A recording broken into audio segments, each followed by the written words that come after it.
प्यार सहयोग देने आए इस क्षेत्र के सभी सम्मानित साथियों को मैं बहुत बहुत धन्यवाद करता हूं। अपनी बात को शुरू करते हुए सभी धर्मों में जन्मे सभी संतों, गुरुओं और महान पुरुषों को मैं नमन करता हूं। मैं एक बार पुनः आग्रह करूंगा, ये जो बच्चे खड़े हैं बैठ जाओ। ये मीडिया का काम मीडिया करने दो भाई, जिसका काम है उसी को सूझता है, उसी को करना चाहिए। अब सबसे ज्यादा धन्यवाद करता हूं मातृशक्ति का, जो हमारी बहनें और माएं बैठी हैं। जब मैं आया था खूब फूल बखेरे थे, उन्होंने पूरे रास्ते में फूल कर दिए। अब मैं फूलों से इसलिए बचता रहता हूँ कि ये फूल आंख में गिरेंगे तो मुझे ही परेशानी होगी, लेकिन आपने तो आंख में डालने के लिए थोड़े डाले, आपने तो सम्मान में डाला। तो मैं आप सबका भी बहुत बहुत धन्यवाद करता हूं। आज इस चुनावी सभा में भाई जाहिद जी के चुनाव में मुझे यहाँ आने का मौका मिला है। ये अच्छा हुआ कि चुनाव की वजह से मैं आपके गांव में आ पाया, यहाँ के हालात को देख पाया। जबकि मैं तो देश भर में घूमता हूँ और मैं देखता हूं कि गरीबों के हालात तो सब जगह एक जैसे ही हैं। आजादी के 75 साल बाद भी ना उनमें पहनने के लिए अच्छे कपड़े हैं, ना खाने के लिए अच्छी रोटी है, ना पीने के लिए साफ पानी है, और ना ही उनके पास रहने के लिए अच्छे मकान है। और मुझे बड़ी तकलीफ के साथ ये कहना पड़ेगा कि आप अपने गांव के घर जाकर चेक कर लेना, आज भी 60% मकानों पर प्लास्टर नहीं होगा, उनकी दीवारें ऐसी होंगी बिना प्लास्टर के। जहां एक तरफ पैसे वाले और पैसे वाले होते जा रहे हैं, वहां गरीब और गरीब होता जा रहा है। गरीबों के पास बाबा साहब अम्बेडकर ने शिक्षा एक हथियार दिया था। उस हथियार के जरिए जो बहुत गरीब परिवार हैं, बिल्कुल जो हाशिए पे हैं, जिनके परिवार के लोग मेहनत मजदूरी करते हैं, वो भी अपने बच्चे को पढ़ा लिखा के आगे बढ़ा के कल उनका बच्चा पढ़ लिख के नौकरी करके डॉक्टर, इंजीनियर, वकील, जज, सिपाही, पटवारी, सेक्रेटरी, कानूनगो, तहसीलदार, IAS, IPS बनकर जो है अपना गांव और अपने परिवार के हालात को बदल सकता था। लेकिन पिछले लंबे समय से, जब से केंद्र और उत्तर प्रदेश में भाजपा की सरकार आई है, बड़े पैमाने पे शिक्षा का बाजारीकरण किया जा रहा है। जहां गरीब लोग सरकारी स्कूल में अपने बच्चों को पढ़ाते हैं, वहीं अमीरों के लिए बड़े बड़े प्राइवेट स्कूल खुल गए हैं। जिनकी आमदनी बहुत ज्यादा नहीं है, वो बेचारे तो प्राइवेट स्कूल में अपने बच्चों को नहीं पढ़ा सकते, सरकारी स्कूल में अपने बच्चों को पढ़ाते हैं और उस सरकारी स्कूल के भरोसे कोशिश करते हैं कि उनके बच्चों को आगे बढ़ने का मौका मिल जाए। जहां उससे अलग अभी जो भाजपा की सरकार उत्तर प्रदेश में है, बड़े सम्मानित पत्रकार साथी भी यहाँ हैं, 27,000 स्कूल बंद करने की तैयारी उन्होंने की। अब आप ये बताओ, इन 27,000 स्कूलों में, सरकारी स्कूलों में किसके बच्चे पढ़ते हैं? गरीब आदमी के, किसी अमीर का तो नहीं पढ़ता। तो अगर ये स्कूल बंद हो जाएंगे तो किनके तरक्की के रास्ते बंद होंगे बताओ? गरीब आदमी के। तो ये सरकार तो कहती है हम गरीबों को 5 किलो राशन दे रहे हैं। मैं बस आपको याद दिलाना चाहता हूं, अगर थोड़ा सा आप समझदारी कर लोगे, समझदार बन जाओगे, तो सारी परेशानियों का हल हो जाएगा। ये जो सरकार हमें 5 किलो राशन देती है, पैसा कहां से आता है सरकार के पास? कहां से आता है? मैं बस बता देता हूं थोड़ा सा आपको, फिर समझ आ जाएगा। कुछ जानते हो, कुछ लोग नहीं जानते होंगे। ये जो पैसा आता है सरकार के पास, ये जो हम टैक्स देते हैं, सामान खरीदते हैं ना, उस पर टैक्स लगता है। इनकम टैक्स से लेके तमाम तरह के टैक्स हैं। बिजली इस पे, पेट्रोल पे भी टैक्स है, डीजल पे भी टैक्स है, खाद्य पदार्थों पे भी टैक्स है, और बहुत सारी चीजें आप रजिस्ट्री कराओगे उस पे भी जो है राजस्व लगता है। आप और कोई सामान खरीदो, यहाँ की अगर मैं सामान्य भाषा में समझाऊं, क्योंकि जैसे मैं ग्रामीण क्षेत्र में हूं, तो अगर आप 100 रुपए का सामान खरीदते हो तो लगभग 28 रुपए सरकार के खाते में जाते हैं। कितने पैसे? एक परिवार एक महीने में लगभग 5,000 रुपए का सामान खरीद लेता है, पूरा परिवार मिलकर, यानी कि लगभग 1400 रुपए वो सरकार के खाते में भेजते हैं। सोचो, आपने सरकार को एक महीने में 1400 रुपए टैक्स के दिए और सरकार ने आपको 200 रुपए का अनाज दे दिया, तो क्या सरकार ने आपका फायदा किया है या आपका पैसा सरकार की तरफ ज्यादा चला गया? बताओ। ज्यादा चला गया। हम ये सोचते हैं कि सरकार हमें दे, सरकार लेती कैसे हमसे, देखो कैसे लेती है। सरकार ने बिजली के दाम बढ़ा दिए, 8 रुपए यूनिट कर दिए। जो बिल 200-250 रुपए का था 600-700 रुपए का आ रहा है नहीं आ रहा है। सरकार ने पेट्रोल डीजल के दाम बढ़ा दिए, उसका प्रभाव कहां पड़ता है। जो किराया पहले, अच्छा महसूस करके देखो, यहां से सबसे अधिक भोपाल है, भोपाल जाते हो ना सामान खरीदते पीठ में, अब से 10 साल पहले जाते थे कितना पैसा लगता था भोपाल जाने में, बताओ। कोई पुराने आदमी बैठा, बताओ कितने पैसे लगते थे, कितने पैसे लगते थे बताओ।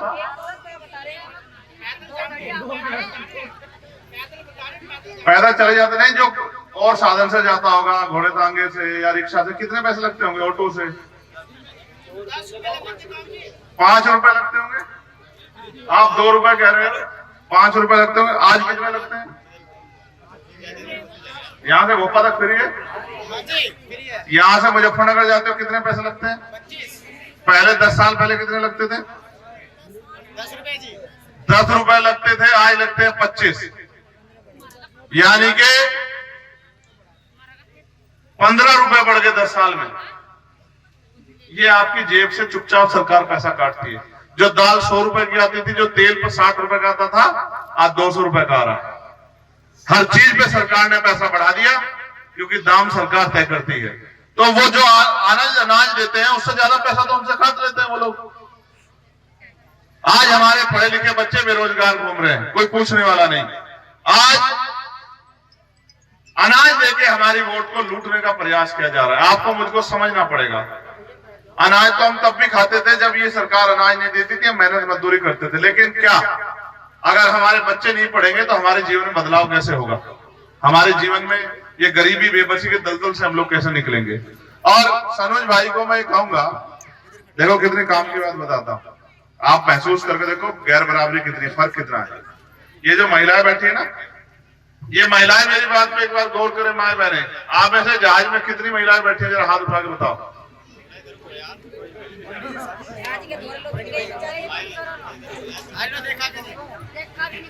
कुछ तो बैठी होंगी, झूठ बोल रहे हो, सच बताओ। बैठी नहीं? चलो जहाज महंगा होता है, हेलीकॉप्टर में तो बैठी होंगी, लो बताओ। चलो जहाज में नहीं बैठे, एसी वाली गाड़ी में तो, एसी ट्रेन में सफर किया होगा, एसी के डब्बे में, वो भी नहीं किया। बताओ 4 पहिया गाड़ी कितने घरों में है? हाथ उठा जिनके घरों में 4 पहिया गाड़ी, मुश्किल से 1%। वो हाथ उठे नहीं, मैं आइडिया में बता रहा हूं। ये कड़वी बात बताऊं, इनमें से 70% घर में पीने के लिए साफ पानी के लिए आरओ लगा हुआ। आप चेक करवा लो, गांव का सर्वे करवा लो, मेरा नाम चर्चा कराया, मैं गारंटी देता हूं। जिस पानी को नलके के पीते हैं, अभी तो योजना आ रही है 2-2.5 साल खुदे रहे गड्ढे, जब आएगी बिल देखना क्या आएगा। जिस पानी को पीते हैं उस पानी का टेस्ट करवा लो, फॉरेंसिक, अगर वो पानी खराब ना निकला, मैं गारंटी देता हूं। ये हालात है आज प्रदूषण का ये हाल है कि दिल्ली में, गाजियाबाद में, मेरठ में जहर घूम रहा है। जो आदमी बीड़ी सिगरेट नहीं पीता ना, कहता मैं कुछ नहीं खाता पीता, वो भी दिन में 50,000 सिगरेटों का धुआं अपने अंदर ले रहा है। इतना पोल्यूशन है, कोई पूछने वाला नहीं है। पैसे वाला हो रहा है, गरीब गरीब होता जा रहा है, और सरकार कह रही है कि हम सबके साथ की बात कर रहे हैं। मैं तो आपको ये कह सकता हूं, अगर जिंदगी बदलनी है तो कुछ फैसले लेने पड़ेंगे। आप यहाँ इतने बड़े पैमाने में बैठे हो, इतना प्यार करते हो, इतना समर्थन देते हो, लेकिन जब तक ताकत नहीं दोगे वोट की तो कैसे बदलाव होगा, आप मुझे बताओ। मैं तो बहुत कुछ करना चाहता हूं। मैं तो चाहता हूं कि हमारी पढ़ी लिखी बहनों को रोजगार मिले। मैं तो चाहता हूं जो गांव में महिलाएं रहती हैं, जो भट्टों पे काम करती है, कोल्हू में काम करती है, दूसरों खेतों में काम करती हैं, पशु पाल के घास ला के अपना घर चलाती हैं, उनको कुटीर उद्योग लग के 15-20 हजार रुपए का रोजगार मिले। मैं तो चाहता हूं, मैं तो ये भी चाहता हूं कि उद्योग धंधे लगे ऐसे जिससे यहाँ के पढ़े लिखे नौजवान को रोजगार मिले। मैं तो ये भी चाहता हूं, मैंने कल ही लेटर लिखा कि 1.5 लाख के करीब सरकारी कर्मचारियों के, मास्टरों की जो है वैकेंसी खाली पड़ी है, सरकार भरे। जो भर्तियों में घोटाले हो रहे, मैं तो उसके खिलाफ भी लड़ता हूं। मैंने तो पीआरडी के जवानों की आवाज उठाई, होमगार्डों के भाइयों की आवाज उठाई, पुलिस के भाइयों की आवाज उठाई। मैंने न्यूनतम वेतन 700 रुपए होना चाहिए, इसकी आवाज उठाई। मैंने आशा आंगनबाड़ी बहनों के, भोजन माताओं के, ग्राम चौकीदार के, रोजगार सेवक के, सबकी आवाज उठाई कि भाई इनका वेतन वृद्धि होनी चाहिए। तो बिना पैसे के आपके जीवन कैसे बदलेगा, आप बताओ। जब आपकी जेब में कुछ नहीं होगा तो आप अपने बच्चों को दोगे क्या? और मैं तो ये भी जानता हूं, बड़े कड़वे शब्दों में कह रहा हूं कि इनके बच्चे इनसे कहते होंगे कि आज मुझे खाना, इनकी जेब में पैसे नहीं होते, तो ये इसको पता नहीं कैसे कैसे समझाती होंगे, कहते होंगे भाई वो बहुत अच्छी चीज नहीं है, ये नहीं है, वो नहीं है, पता नहीं कैसे कैसे गरीब अपना टाइम पास कर रहा है, लेकिन इसकी परवाह सरकार को नहीं है। तो ये तो भला हो बाबा साहब अम्बेडकर का कि उन्होंने संविधान में मुझे हमें अवसर दिए, सब लोगों को, प्रत्येक नागरिक को। अगर अवसर नहीं होता तो आज आपका ये आपका बेटा ये मेंबर ऑफ पार्लियामेंट कैसे बनता? अभी तो लड़ाई का एक शुरुआत हुई, अभी तो आपका चंद्रशेखर छोटा सा है, एक शुरुआत की आपने, जैसे धीरे धीरे आप ताकत दोगे, जिस दिन चंद्रशेखर अपने पैरों पे खड़ा हो जाएगा, मेरी बात को आप याद रखना, आपका हाथ नहीं फैलेगा किसी के सामने, इस बात की गारंटी देता हूं मैं। उस दिन के बाद कानून का डंडा कोई भी जो है, आज तो मैं आपको फिर कह रहा हूं, हम पे पॉलिसी है, आज तो आप सरकार दफ्तरों में भागे फिरते हो, पेंशन नहीं है, राशन कार्ड नहीं बना, आधार कार्ड नहीं बना, ये नहीं बना, वो नहीं बना, आप चिंता मत करो, अवसर बनने दो। ये जो मनी सचिवालय की बात की गई है ना, ये सचिवालय जो है प्रोजेक्ट जो बनाएगा, मैं आपको लिख के देता हूं, किसी दफ्तर में लाइन में लगना पड़ेगा, आपके सारे कागज जो है वो घर पे आके बनेंगे, सिर्फ आपको जानकारी फोन पे देनी होगी, हम सारे काम करेंगे। हम अच्छे स्कूल खोलेंगे, अच्छे कॉलेज बनाएंगे, यूनिवर्सिटियां बनाएंगे, हम अच्छे हॉस्पिटल बनाएंगे और बहन बेटियों को जो है सम्मान की जिंदगी देने के लिए सारे प्रयास करेंगे। लेकिन वो तभी संभव होगा जब आप हमारे हाथों को मजबूत करेंगे।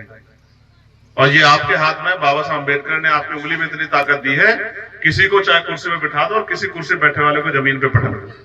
ये वोट का अधिकार हम पे है, तो हमारी बस्तियों में सब लोग आते हैं, गरीबों की, किसानों की बस्तियों में आते हैं, पैर भी छूते हैं, अपना भी बताते हैं। लेकिन चुनाव के बाद 5 साल आते हैं क्या? आते हैं क्या 5 साल? कभी आपके हाल जानने आते हैं कि भाई बच्चा बीमार है, हम कुछ मदद कर दें? कभी पूछने आते हैं बेटी की शादी कर दी, हम आपके किसी काम आ जाए? कभी पूछने आते हैं कि भाई आपका बच्चा बीमार है, कोई और परेशानी है, तो हम आपके किसी काम आ जाए?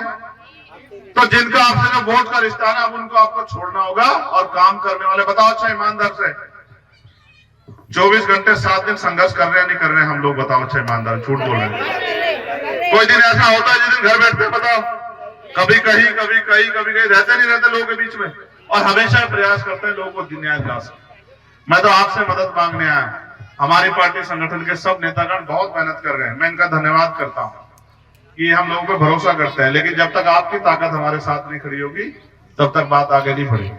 बताओ मदद करोगे नहीं करोगे हमारी? बताओ। नहीं, इतनी हल्के आवाज में नहीं, मैं बिल्कुल सुनूंगा, जोर से बताओ मदद करोगे नहीं? रुक जाओ भाई, सिर्फ महिलाएं बोलेंगी, बहनें और माएं, बताओ जोर से मदद करोगे नहीं करोगे? मैं नहीं, जिनकी माँ, जितना बेटा इतना मजबूत हो, उसकी आवाज दहाड़ इतनी, और उनकी माओ की आवाज बहनों की इतनी खराब कमजोर हो जाए, कैसे चलेगा? बताओ मदद करोगे नहीं करोगे? नहीं, अभी भी आनंद नहीं आया भाई, तुम लगा के दिखाओ जरा एक जोर। बताओ, ये तुमसे पैदा हुए, तुम्हारी आवाज इनसे कम हो रही, बताओ मदद करोगे नहीं करोगे? बताओ। अच्छा, मदद कैसे होगी पता है? मदद ऐसे होगी कि जब 20 तारीख को वोट पड़ेगा, पहले 13 में पड़ रहा था, 13 में नहीं पड़ रहा, किस तारीख पड़ेगा? 20 में जब आप सुबह घर से निकल के जाओगे तो एक एक वोट केतली के निशान पे पड़ना चाहिए। बताओ मदद करोगे नहीं करोगे? बताओ। दोनों हाथ उठाओ, अच्छा ऐसे। तुमने रोटी नहीं खाई क्या जिन्हें? अच्छा, क्या है निशान? अच्छा बताओ, जिस पर मोहर लगाओगे बताओ, जोर से बताओ। अच्छा, बाद में मेरे जाने कोई पैसे वाला आ गया, कहा इनको छोड़ो हमारे साथ चलो, तो साथ छोड़ दोगे क्या? पक्का? अभी देख लो, अभी बता दो, अगर ना करनी हो तो अभी मना कर दो मुझे, मैं ऐसे ही चुपचाप चला जाऊंगा। बताओ पक्का? दोनों हाथ उठा के फिर आशीर्वाद दो, फिर ऐसे करके खोल के मुट्ठी आशीर्वाद दो। क्या आशीर्वाद दे रही हो बताओ? है ये आशीर्वाद दो कि खूब लड़ो और तब तक लड़ते रहो जब तक हमारी गरीबी की बेवड़ियां ये कट ना जाए, जब तक हमको इज्जत सम्मान की जिंदगी ना मिल जाए, तब तक लड़ते रहो। ये आशीर्वाद। और मैं आपसे भी कहना चाहता हूं, अच्छा एक काम और कर देना आप सब लोग, आपने जिनकी भी रिश्तेदारियां हो इस विधानसभा क्षेत्र में, उनके आप फोन कर देना कि भैया की मदद करानी, कर दोगे नहीं कर दोगे इतना काम? अच्छा, आपको कहता हूं, इतने माला फूल फेंके आप लोगों ने, घर से निकल के दूसरे गांव में जाके लोग तैयार कर लोगे नहीं कर लोगे? पहले बताओ, ताकत देना चाहते हैं देना चाहते हो? बताओ। नहीं, ठंडी आवाज, इसको नहीं माना। बताओ ताकत दोगे नहीं दोगे? ठीक है, तो मैं आपका धन्यवाद करता हूं। हमारी पार्टी के सभी सम्मानित नेताओं ने जिन्होंने कार्यक्रम कराया, मेहनत की, और इस गांव के साथियों ने, इनका तो इसलिए भी धन्यवाद करना पड़ेगा कि रोटी की व्यवस्था भी इन्होंने कर रखी है, पेट भरने का काम नहीं कर रहे हैं। आज आप हमारा पेट भरो, हम जिंदगी भर आपका एहसान मानेंगे और हमेशा आपकी इस लड़ाई को लड़ते रहेंगे।